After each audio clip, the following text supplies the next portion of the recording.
ജയ് ശ്രീറാം. നമ്മുടെ രാജ്യത്തെ ഒരു മഹാസംഭവം നടക്കുന്നതിൻ്റെ ഭാഗമായി വ്രതം എടുത്തു നിൽക്കുന്ന ഒരു ഭരണാധികാരിയെ നമ്മൾ ഇതിനു മുമ്പ് കണ്ടിട്ടുണ്ടോ? ഇത് ലോകത്ത് തന്നെ നടക്കുവാൻ പോകുന്ന ഒരു ചരിത്ര മുഹൂർത്തം തന്നെയാണ്.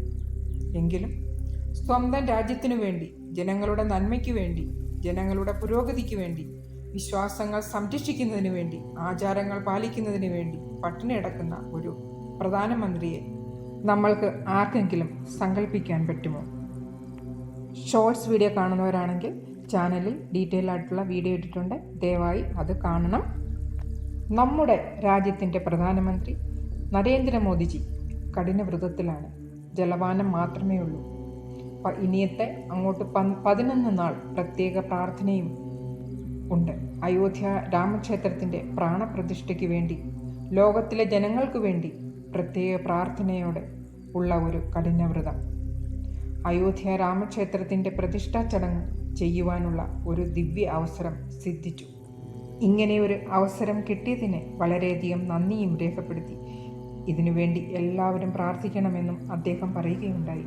വളരെയധികം ചരിത്രപരമായ ഒരു മുഹൂർത്തമാണ്. അതിനുവേണ്ടി ശാരീരികവും മാനസികവും ആത്മീയവുമായ തയ്യാറെടുപ്പിലാണ് പ്രധാനമന്ത്രി നരേന്ദ്രമോദിജി. പക്ഷേ ഈ സമയത്തെ ബുദ്ധിമുട്ടി നിൽക്കുന്നത് അദ്ദേഹത്തിൻ്റെ ഉദ്യോഗസ്ഥന്മാരാണ്. കാരണം അദ്ദേഹത്തിൻ്റെ ശാരീരികവും മാനസികവുമായി എന്തെങ്കിലും ബുദ്ധിമുട്ടുകൾ ഉണ്ടാകുമോ എന്നുള്ള ഒരു ആശങ്ക. അവർ അദ്ദേഹത്തോടെ പഴങ്ങൾ കഴിക്കാമെന്നു പറഞ്ഞു. പക്ഷേ അങ്ങനെ പറഞ്ഞപ്പോൾ കൈ ഉയർത്തി കാണിക്കുക മാത്രമേ ചെയ്തുള്ളൂ. ഒന്നും മിണ്ടിയില്ല. പേപ്പറിൽ എഴുതി കാണിച്ചു അദ്ദേഹം മൗനവ്രതത്തിലാണ്, പഴങ്ങൾ കഴിക്കുകയില്ല. ശ്രീരാമ ഭഗവാന്റെ അനുഗ്രഹമുണ്ടെങ്കിൽ എനിക്ക് ഒരു കുഴപ്പവും വരില്ല എന്ന് അദ്ദേഹം പറഞ്ഞു.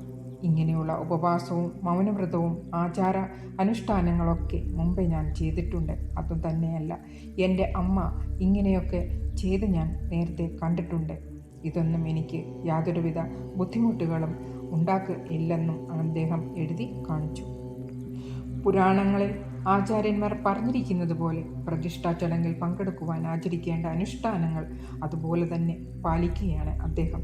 അതുകൊണ്ട് രാജ്യത്തെ ജനങ്ങൾ എൻ്റെ ഒപ്പം നിൽക്കണമെന്നും എന്നെ അനുഗ്രഹിക്കണമെന്നും അദ്ദേഹം പറഞ്ഞു. ആ വ്രതത്തിലേക്ക് അദ്ദേഹം പ്രവേശിച്ചിരിക്കുകയാണ്. ഇനി അങ്ങോട്ട് 11 നാൾ. ആ മുഹൂർത്തം കഴിഞ്ഞിട്ട് മാത്രമേ അദ്ദേഹം ഉപവാസം മാറ്റി തീർക്കുകയുള്ളൂ. 22-ാം തീയതി പ്രാണപ്രതിഷ്ഠ ചടങ്ങ് തീരുന്നതുവരെ നമുക്ക് എല്ലാവരുടെയും പ്രിയങ്കരനായ പ്രധാനമന്ത്രി കഠിനവ്രതത്തിലാണ്.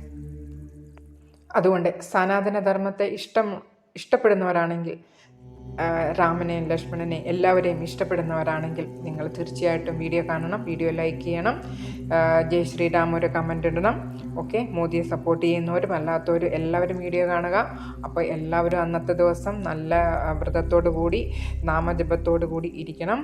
ഓക്കെ, അപ്പോൾ കമൻറ്റ്സ് ഇടാൻ മറക്കണ്ട. അപ്പോൾ ഹരേ കൃഷ്ണ, സർവം കൃഷ്ണ അർപ്പണമസ്തു.